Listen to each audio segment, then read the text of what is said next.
Hai, Assalamualaikum warahmatullahi wabarakatuh. Kita sambung lagi perbincangan kita dengan tajuk yang sama, interaksi antara hidupan, tahun 6 sains buku KSSR, buku teks. Okey. Jadi, sebelum ini kita dah membincangkan berkenaan dengan topik di mana haiwan punya persaingan dan faktor-faktor persaingan untuk haiwan. Hari ini kita pergi fokus pula kepada faktor persaingan antara tumbuhan. Okey. Dalam satu habitat, berlaku interaksi antara tumbuhan-tumbuhan. Okay, bukan haiwan je. Tumbuhan pun berinteraksi sebenarnya walaupun kita tak apa-apa nampak sebab dia tak bergerak sangat kan. Interaksi ini sebenarnya bagi memastikan tumbuhan-tumbuhan mendapat keperluan asas untuk terus hidup lah. Sama lah kan macam haiwan. Jadi tumbuhan yang tumbuh sesak dalam satu kawasan akan mengalami persaingan untuk mendapatkan air, cahaya matahari, ruang dan nutrien. Bayangkan kalau pokok tu rapat-rapat. Kan dia akan bersaing. Tanah tu dikorek, dia cari tanah, dia akan cari air apa semua. Jadi mereka akan berebut. Okey. Bagaimanakah tumbuhan menyesuaikan diri untuk mendapatkan keperluan asas? Jadi rupa-rupanya tumbuhan pun dia ada cara dia untuk sesuaikan diri dia. Mari kita lihat. Tumbuhan tumbuh dengan lebih tinggi untuk bersaing mendapatkan cahaya matahari. Manakala akarnya pula akan tumbuh jauh ke dalam tanah untuk mendapatkan air. Nampak ni. Maksudnya bila dia tumbuh tinggi sebab dia dapatkan cahaya matahari, lagi tinggi dia tumbuh, lagi selamatlah dia. Jadi yang kat bawah-bawah dia semua akan kalah lah. Kan? Akar dia lagi dalam dia boleh pergi, lagi jauh dia boleh cari air. Okey, kebat dekat sini. Bagaimanakah interaksi antara tumbuhan memberi kesan kepada hidupan lain? Macam mana pula interaksi antara tumbuhan tu boleh memberi kesan kepada hidupan lain? Kenapa pula? Apa kena-mengenanya pokok-pokok dengan yang lain? Jadi jawapan dia, tumbuhan ni sebenarnya merupakan pengeluar kepada sumber makanan kepada haiwan. Malah dia juga sumber makanan kepada manusia. Jadi interaksi antara tumbuhan ni, tujuan dia sebab dia nak teruskan hidup lah supaya pokok dia dapat tumbuh. Dan dia juga bila dia terus hidup, dia dapatlah jadi sumber makanan kepada haiwan. Kan? Dan bukan saja haiwan, manusia pun nak makan sayur juga. Kan? Jadi sangat penting tumbuhan ni. Kalau orang kata, tak apalah, tak payah ada tumbuhan. Saya bukan makan sayur pun. Saya cuma makan daging je. Saya tak nak makan sayur. Saya tak suka. Habis tu, daging tu kau dapat kat mana? Daging tu kita dapat daripada haiwan. Haiwan tu dapat kat mana? Haiwan tu makan haiwan lain. Bukan makan sayur. Tapi haiwan yang dia makan tu makan sayur. Jadi maksudnya, tumbuhan ni akhirnya sangat penting menjadi sumber makanan kepada semua hidupan kita. Okay. Jangan anggap kita tak makan sayur, tak payah tanam pokok. Habis haiwan yang kita makan tu, dia makan haiwan, dia makan sayur. Jadi kalau semua tumbuhan tak ada, semua akan pupus. Okay. Jadi berfikir sejenak. Adakah tumbuhan juga menghadapi persaingan intraspesies dan interspesies seperti haiwan? Adakah tumbuhan pun ada intraspesies dengan interspesies? Okay. Tumbuhan ni dia punya kemahuan dia sama je. Air kan. Air, lepas tu cahaya matahari. Kan maksudnya, adakah dia bersaing untuk dapatkan cahaya matahari dan air? Ada interspesies dengan interspesies? Jom, nanti kita akan tengok sepanjang perbincangan kita. Jom. Okey, pada muka surat seterusnya, muka surat 68. Bagaimanakah tumbuhan bersaing untuk mendapatkan ruang dan nutrien? Dia bersaing untuk mendapatkan ruang. Tumbuhan ni memang ruang dengan nutrien dia minta, dia nak. Kalau tak ada, tak besarlah dia. Mari kita lihat situasi di bawah. Selamat pagi. Selamat pagi. Wah, segarnya. Kenapa kau muram je kat bawah tu? Yelah, dia muram lah dekat bawah kan. Betul. Lepas tu, tuan dia nampak yang pokok tu kecil, muram aja. Sebab apa? Yang besar duk sibuk. Akar dia lagi besar. Lepas tu pokoknya lagi besar. Jadi yang dapat cahaya matahari. Dia juga yang dapat air banyak daripada akar. Jadi, tuan dia kesian. Tuan dia cabut pokok tu, dia letak dekat halaman rumah. Wah, selesanya tak perlu bersaing lagi. Maka dia taklah perlu bersaing dengan kawan-kawan dia yang besar tadi. Kan? Jadi dia dapat tumbuhan sendiri, dia dapat persaingan sendiri, dia dapat makanan sendiri, dia dapat kawasan sendiri. Okey. Jadi tumbuhan di atas bersaing untuk mendapatkan apa? Nutrien dan ruang, menyebabkan ada pokok besar dan pokok kecil dalam fasa yang sama. Okey, jadi yang besar tu maksudnya dia menang lah. Sebab tu dia membesar. Yang kecil tu tak dapat apa-apa. Okey. Jadi sebab tu kita kena asingkan dia. Okey, fikir lagi. Perhatikan perbezaan antara gambar di sebelah. Mengapakah terdapat perbezaan bentuk pertumbuhan pokok-pokok itu? Yang ini kita tengok. Pokok kelapa sawit, cantik je pokok dia, rata je kan. Tapi kita tengok pokok hutan hujan tropika, ada yang besar, ada yang tinggi, ada yang atas, ada yang bawah. Bertingkat-tingkat. Kenapa? Sebab ladang kelapa sawit dengan hutan tropika ni semua dia terdapat perbezaan dia sebab dia ni sebenarnya, mereka ni sebenarnya bersaing untuk mendapatkan cahaya matahari lah. Kan? Pendapat saya dia mendapatkan cahaya matahari sebab kalau pokok sawit ni sama-sama tinggi. Sama-sama dapat cahaya matahari. Yang hutan hujan tropika ni berbagai-bagai spesies sebab dia ada banyak-banyak spesies. Jadi yang jenis boleh membesar-besar lah, yang kecil yang kalah ke bawah lah. Jadi mereka semua ni untuk bersaing untuk mendapatkan cahaya matahari. Sebab itulah terdapat perbezaan pertumbuhan dia. Okey, bentuk pertumbuhan dia berbeza-beza. Okey. Dan dalam masa sama dia pun bersaing dekat tanah. Kalau kat bawah pula tanah akar yang mana yang lagi bagus, yang lagi besar dapat lebih banyak air. Jadi mereka semua bersaing. Okay? Mari kita jalankan satu penyiasatan untuk menentukan faktor yang menyebabkan persaingan antara tumbuhan. Okay. Daripada tadi sebut nutrien. Nutrien tu apa cikgu? Nutrien ni ialah elemen yang penting-penting, okay, yang diperlukan oleh tumbuhan untuk pembesaran. Nutrien terdiri daripada karbon, oksigen, hidrogen, nitrogen, fosforus dan kalium lah. Kadang-kadang nutrien ni pun kita boleh dapat daripada air yang kita siram dekat pokok tu. Nanti air tu akan diserap oleh akar. Masa air tu nak diserap oleh akar, air ni akan bawa sekali nutrien-nutrien dalam tanah tu naik ke atas pokok tu. Okay? Itu dalam konsep transpirasi lah. Awak akan belajar masa tingkatan-tingkatan nanti. Okay. Jom kita lihat kepada, hari ni kita nak fokus kepada faktor yang menyebabkan persaingan antara tumbuhan. Kenapa tumbuhan ni boleh bersaing? Apakah faktor dia? Tak silap saya ada 4 aktiviti. Jom kita lihat satu-satu. Saya nak anda semua dengar betul-betul, tengok betul-betul supaya anda boleh faham. Sebab ini adalah eksperimen yang boleh dibuat juga di sekolah. Okay? Aktiviti yang pertama. Persaingan antara tumbuhan. Jom uji. Menyiasat air sebagai faktor yang menyebabkan persaingan antara tumbuhan. Dia tengok, adakah air ni faktor persaingan? Alat dia 2 buah plastik, bekas plastik, 2 akuarium kecil, 2 keping jari dawai, 2 buah pasu kecil, kebun tanah kebun, biji benih cili dan air. Nampak? A dengan B. A tu, okay, biji benih dia 2. Yang B ni biji benih dia banyak.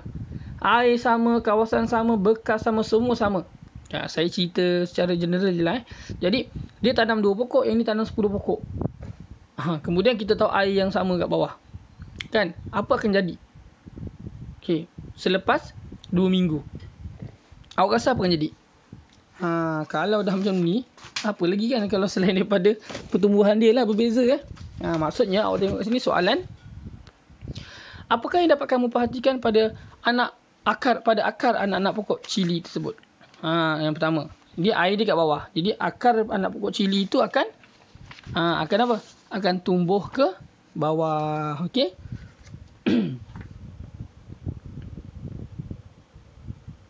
Okey, kemudian akar tu akan tumbuh ke bawah. Kemudian yang kedua, berikan inferen terhadap pertumbuhan akar anak-anak pokok cili tersebut. Kenapa akar anak pokok cili tersebut bertumbuh ke bawah? Sebab dia mencari air di bawah. Kan, yang ketiga, apakah faktor yang menyebabkan persaingan antara anak-anak pokok cili ni? Faktornya adalah air. Faktornya adalah air. Maksudnya pokok ni nanti kita akan dapat lihat bekas plastik tu nanti pokok dia tu, anak pokok akar dia akan ke bawah, turun ke bawah. Okey, sebab air dia dekat bawah kan. Jadi bila dia akan tumbuh ke bawah, nanti saiz dia akan berubah lah. Kita akan dapat lihat pokok yang 2 biji ni, yang dua batang pokok ni dia akan tumbuh lebih besar daripada pokok yang kat B ni. Okey. Sebab apa? Sebab dia dapat lebih banyak air. Dan airnya kat bawah, jadi kita akan dapat nampak akar tu akan turun ke bawah. Semua akar akan turun ke bawah. Okey, tak je kita tengok daripada langkah-langkah dia. Semai biji benih, biarkan anak benih tumbuh dalam berumur seminggu. Selepas seminggu, pilih anak benih yang sama saiz, tanam 2 anak pokok dalam pasu A dan 10 anak pokok dalam pasu B. Maksudnya, sebelum kita tanam pokok tadi, kita pastikan anak pokok tu kita semai dulu sampai seminggu lah, biar dia besar dulu. Jangan tanam biji benih tu. Dah besar baru tanam. Kemudian tanam 2 anak pokok dalam pasu A dan 10 anak pokok pasu B. Okey, kemudian lihat pertumbuhan anak pokok lah. Sebab apa kita nak biarkan dia ada pokok yang tumbuh dulu, baru kita boleh dapat lihat dia punya perbezaan. Okey. Jadi memang dia kata buat pemerhatian kadar akar pokok cili yang keluar daripada bawah pasu selepas 2 minggu. Sebab dia akan keluar daripada bawah pasu tu, kita akan lihat semua akan ke bawah kan. Okey, menarik Jadi rasanya yang panjang, yang dua biji ni nanti, satu pokok dia besar, satu lagi akar dia lagi panjang ke bawah kan.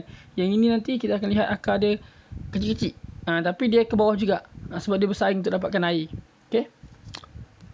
Okey, seterusnya kita lihat kepada soal aktiviti yang kedua. Menyiasat cahaya sebagai faktor yang menyebabkan persaingan antara tumbuhan. Tadi pasal air, ni pasal cahaya pula. Ni biasa dah buat lah ni kan. Okey. Senanglah soalan ni. Jadi pasu tanah kebun, biji benih cili dan kotak air. Okey, secara kita lihat langkah-langkah dia, semai 10 biji dalam pasu yang berisi tanah kebun. Biarkan selama seminggu dulu. Kemudian dah tumbuh, bila pokok tu dah tumbuh, dah ada daun dia, baru kita tebuk lubang kecil kat atas pokok, tutup anak pokok cili dengan kotak dan siram anak pokok tu gunakan tiub air yang dimasukkan dalam lubang. Okey, masukkan lubang tiub air tu, kita siram. Kita biarkan selama 2 minggu. Kita lihat apa akan jadi. Soalan dia, apa akan dapat diperhatikan pada pucuk anak-anak pokok cili? Pucuk tu maksudnya bahagian hujung tumbuhan tu. Dia akan apa? Dia akan keluar melalui lubang. Pucuk anak-anak pokok cili akan keluar, akan tumbuh ke arah lubang lah senang kata. Pucuk anak pokok cili akan tumbuh ke arah lubang. Kalau dia biarkan lama lagi, dia akan terkeluar dari lubang tu. Berikan inferen tentang pertumbuhan anak-anak pokok cili tu, pucuk dia tu. Inferen dia, kerana pucuk tumbuhan mencari ataupun kerana pucuk tumbuhan bergerak balas terhadap cahaya matahari. Kerana pucuk tumbuhan bergerak balas terhadap cahaya matahari. Nanti kita akan dapat lihat ada pokok-pokok tu semua akan mengalir ke sana, dan yang paling bawah-bawah, yang berada di bawah lubang tu yang paling tinggi perginya. Yang hujung tu kat tepi sana dia membelok kan, sebab dia akan membelok ke sini sebab dia nak cari cahaya matahari. Apakah yang dapat dinyatakan berdasarkan pemerhatian kamu? Kita dapat menyatakan bahawa tumbuhan bersaing untuk mendapatkan cahaya matahari. Okey. Ataupun nak lebih tepat, pucuk tumbuhan bersaing untuk mendapatkan cahaya matahari. Dia bahagian pucuk lah. Kalau air tadi, walaupun kita tengok ketinggian kan, tapi kita juga fikir pasal akar dia. Yang air tadi. Okey. Jadi sekarang ni kita fikir pasal pucuk dia pula. Okey. Sini tadi kan. Okey. Jadi kat sini kita lebihkan pada akar walaupun pucuk dia tinggi. Yang ini kita akan cerita pasal pucuk dia pula. Kita tak tengoklah akar dia panjang mana, sebab ni nak cerita pasal berkenaan dengan cahaya matahari punya tergerak balas. Okey, dah siap kita bincang pasal ni. Kita pergi kepada yang seterusnya. Aktiviti yang ketiga, tujuan dia menyiasat ruang sebagai faktor yang menyebabkan persaingan antara tumbuhan. Ruang pula. Tadi air, cahaya, yang ni ruang pula. Macam ni ruang ni dapat bersaing, menyebabkan air bersaing. Jadi kita lihat 2 buah bekas plastik, tanah kebun, biji benih cili dan air. Jadi langkah-langkah dia, semai 20 biji. Jarak rapat-rapat tau. Kira-kira 5 mm di dalam bekas A yang berisi tanah kebun. Kemudian semai lagi 20 biji dengan jarak 5 mm dalam bekas B. Siram air. Maksudnya bekas A tu ada 5 mm je jarak dia, 20 biji. Dia sama 20 biji juga, tapi yang A tu dia 5 mm je jarak dia. Yang B tu dia buat jarak dia 5 cm. Beza banyak tu 5 mm dengan 5 cm, nampak gambar ni. Ni dekat-dekat, yang ini dia jarak-jarak. Okey. Kemudian biarkan anak pokok itu selama 3 minggu. Okey. Kemudian buat pemerhatian terhadap kadar pertumbuhan anak-anak pokok cili itu. Kita akan dapat lihat nanti bahawa yang A atau B yang akan tumbuh dengan lebih baik. Jadi soalan dia, yang soalan pertama, apakah pemerhatian yang dapat kamu buat ke atas kadar pertumbuhan biji benih cili? Jadi biji benih cili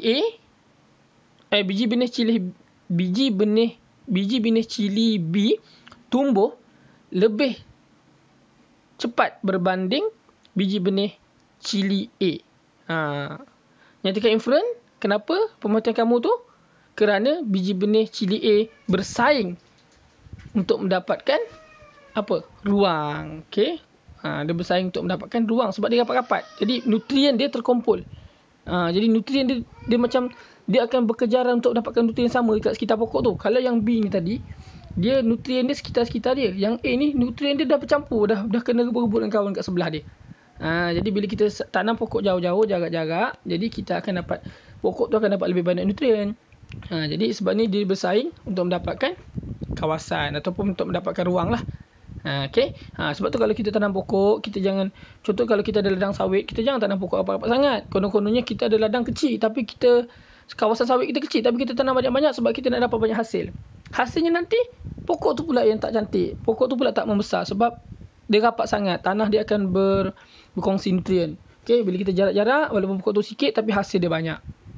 Okay, aktiviti yang keempat, Menyiasat nutrien sebagai faktor yang menyebabkan persaingan antara tumbuhan. Ni nutrien pula. Dia sebenarnya ada kaitan. Walaupun tadi kita cerita pasal kat sini pasal berkenaan dengan persaingan ruang kan. Ruang. Kat sini kita cerita pasal nutrien. Tapi semuanya ada kena-mengena lah. Okay. Kita tengok kat sini. Nutrien sebagai faktor.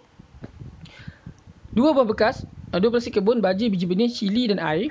Langkah-langkah semai 10 biji benih dalam bekas A dan bekas B. Dengan jarak yang sama. Okay, ni jarak dia sama. Tadi tu, sebab kita nak tengok ruang. So, jarak dia berbeza. Tempat yang sama. Yang ini, tempat yang sama juga tapi jarak dia sama. Jarak pun sama. Okay. Cuma yang bahagian A dia tambah baja. Yang bahagian A tanpa baja. Yang bahagian B tambah baja. Jadi biarkan pokok tu sampai seminggu, siram biji benih setiap hari dengan jumlah air yang banyak, taburkan baja sampai rata pada sekeliling anak pokok B saja. Okey, kemudian kita buat pemerhatian ke atas pertumbuhan anak pokok cili dalam bekas A dan bekas B selama 2 minggu. Maksudnya pembeli ubah yang dimanipulasikan dekat sini, yang kita ubah-ubah adalah kehadiran baja. A tak ada baja, B ada baja. Jadi agak-agak mana yang akan tumbuh? Jarak dah sama, tanah dah sama, air dah sama, ruang dah sama. Apa yang tak sama? Baja. Baja tu apa? Nutrien. Okey. Jadi soalan dia, apakah yang dapat kamu perhatikan ke atas pertumbuhan anak-anak pokok cili itu? Pertumbuhan anak pokok cili B lebih cepat berbanding A, ataupun anak pokok cili B lebih besar ataupun lebih tinggi berbanding anak pokok cili A. Berikan inference. Kenapa? Kenapa? Sebabnya kerana anak pokok cili B mendapat nutrien yang mencukupi berbanding anak pokok cili A. Okey, seterusnya. Apakah faktor yang menyebabkan perbezaan tumbuh-saran antara anak-anak pokok cili kamu? Faktornya adalah kehadiran nutrien. Okey. Faham Okey, jadi itulah 4 eksperimen yang kita kaji. Jadi saya rasa sampai situ saja untuk hari ini. Okey, kita akan jumpa lagi pada kelas akan datang dengan muka surat seterusnya, muka surat 71. Jangan lupa subscribe dan tekan butang loceng. Assalamualaikum warahmatullahi wabarakatuh. Jumpa lagi.